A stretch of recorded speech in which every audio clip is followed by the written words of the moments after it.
What's going on guys, Arekkz here, welcome back to another video for Animal Crossing New Horizons, and today marks the beginning of the new project. If you caught my last Animal Crossing video, then you'll know that I destroyed my 5-star island. I went to the complete extent of flattening everything. No paths, no trees, no flowers, no cliffs, no elevations, nothing.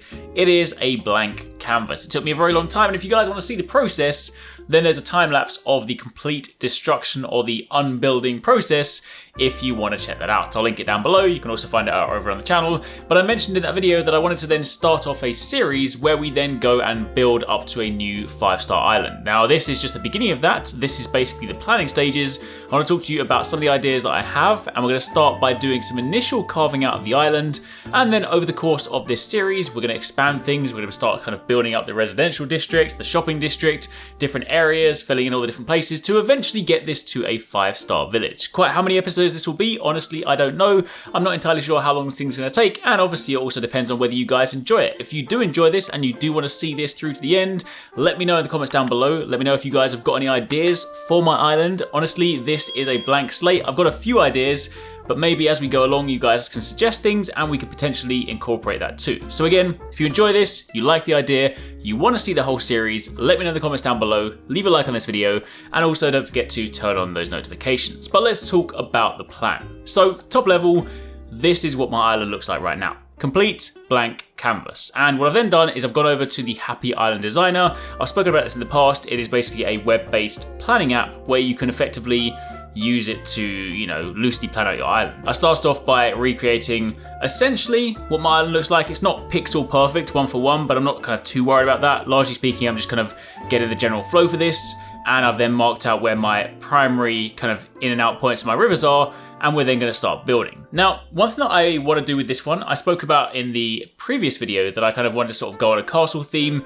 and I do want to incorporate elements of kind of castle or medieval aesthetic into this village, but I'm not going to kind of go completely down that route. One thing that I do want to do though is I want to kind of create the impression that a lot of the structures, a lot of the buildings have almost been carved out of the landscape. So I want to do a lot of kind of cliffs, high walls, and sort of flowing waterfalls around a lot of these structures. So this is what I'm thinking. This is kind of the initial pattern.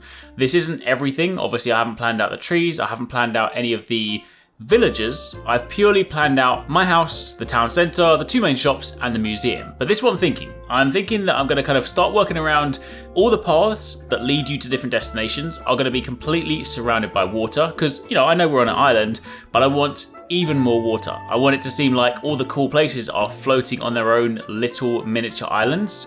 And as you can begin to see, what I've done around the kind of pathways is I've built up these elevations. Dark green is of course for the base layer.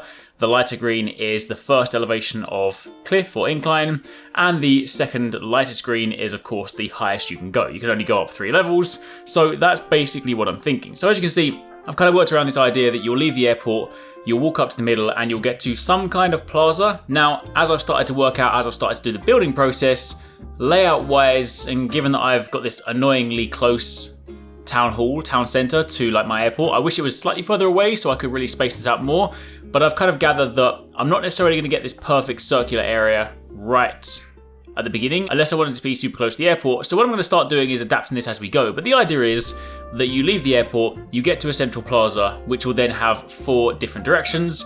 You can follow the path all the way to the end of the island, which is then going to lead to my house, and I want to put my house in front of the secret beach. And although it looks slightly clearer here, my idea as well is to kind of turn the secret beach, or the kind of entrance to the secret beach, into this little sort of hidden pathway. I'm going to put it behind the house amidst some waterfalls and basically make it like a little secret pathway so that we can get to it a lot easier. Because previously, prior to Red being added, I never thought I would ever be going to that secret beach, but now that Red turns up, although admittedly he only turns up once every like 50 million years, but when he does eventually turn up, it's kind of convenient to actually be able to walk to it as opposed to having to get out my ladder and climb down 2 elevations. So that's what I'm thinking. And then obviously as we go from there, the different pathways will then lead off to different cool areas, and all of these pathways I want them to be surrounded by these really vertical cliffs. The idea being that as you're walking through, you really feel like you're walking through a canyon. Lots of gushing water, lots of areas around there. I need to kind of plan out slightly better how thick I want the paths to be, because typically I go for like a 2-path or 2 square width path, which is fine for walking, but I feel like as we start to get further into the island, I might want to kind of make them slightly wider so I can start putting flowers amidst them, because obviously in order to get my 5-star rating, I'm going to have some flowers. I'll be honest with you guys, I don't really like flowers. Flowers are not my jam, but I know Isabella's going to complain at me if I don't have them, so I need to at least do some planning as to where I might want to put them. So, you know, we're going to need to start working that out. And also, I don't necessarily want the cliffs to be super regimented. That's one of the things that I realize I'm going to have to kind of learn myself as I'm reconstructing this island, because when you start with the island, you have the cliffs laid out for you in a very kind of organic way, in a way that, you know, doesn't necessarily seem like they follow a particular grid, and that looks kind of natural. Whereas obviously now that I'm placing them myself, I have this tendency to do everything in perfect lines, which looks fine if you're doing walls and things like that, but if you're trying to sort of create cliffs, it's not very, I mean, I know we're playing Animal Crossing, we're not exactly going for realism here, but it's not very realistic. So I do want to kind of start adding some deformation to it as we go, but initially, I think I'm going to start by just kind of, you know, setting out some straight lines. So that's what I've started to do. So this episode, we're not even necessarily going to lay completely everything. I'm kind of in this initial planning phase where I'm trying to work out exactly how I want to lay things out. So I started, as you can sort of see with this time lapse in the background, by carving out the entrance from the airport, and you can see I've kind of got these little waterfalls there, and then I went to the other side of the island to try and kind of carve out the secret entrance to the secret beach, and that way I can then start linking the two places together. I'm then going to kind of path together with a very simple single line, which will then just give me like a, you know, a general sort of layout for it. And then once I've worked out how things are connected, I'm then going to start kind of adding things in around there. I do also want to use the slightly more thematically fitting medieval walls, but temporarily, just because I've got a boatload of them in my box, I'm using the Zen walls just to kind of mark out what it's going to look like placing walls around, say, the central town plaza. That's one thing that I do want to kind of work out as well. I haven't quite decided how I want to do it, because I like the idea that all these places are kind of walled off, because, you know, if it was in real life, you would probably not have the buildings with just an open lake next to them. You probably have some kind of walls so that people don't fall in and drown. So I'm going to kind of put some walls around there, but I haven't quite decided whether I want to have the walls right next to the buildings or whether I want to have like a space so I can have some rivers inside. So a lot of this stuff is still subject to change, and obviously I'm rambling here, but this is kind of part of the design process. This is kind of how I did it the first time when I was building my island.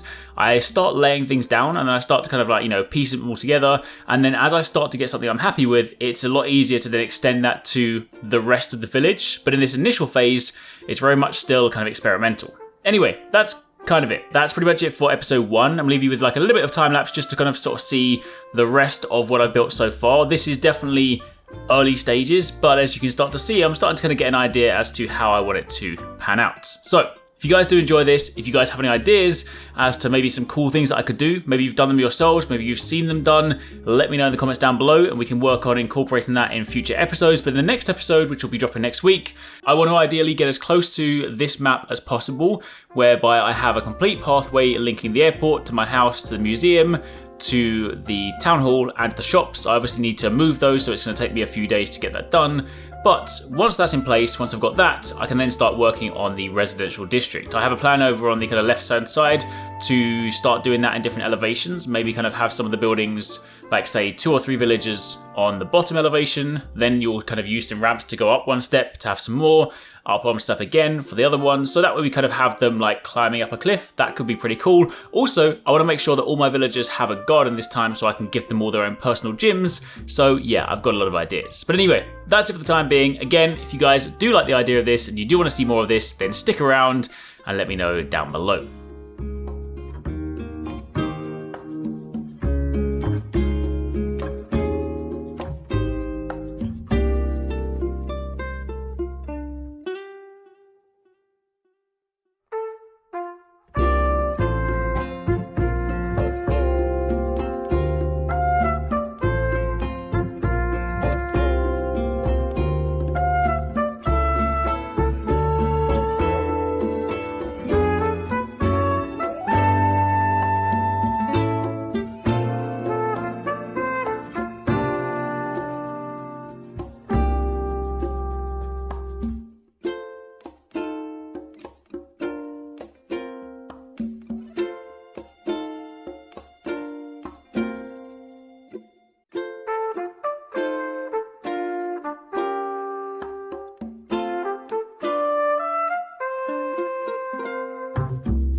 Thanks so much for watching, guys. I hope you enjoyed that video. Don't forget, if you haven't already done so, you can join the Arekkz Gaming Discord. We've got an awesome community over there with so many different channels for you to chat loads of different topics and different games. I'm in there, the team's in there. If you guys want to chat with us, find people to play with, it's just in general a great place to be. And of course, if you enjoyed this video, don't forget to turn on those notifications so you don't miss any of our future uploads.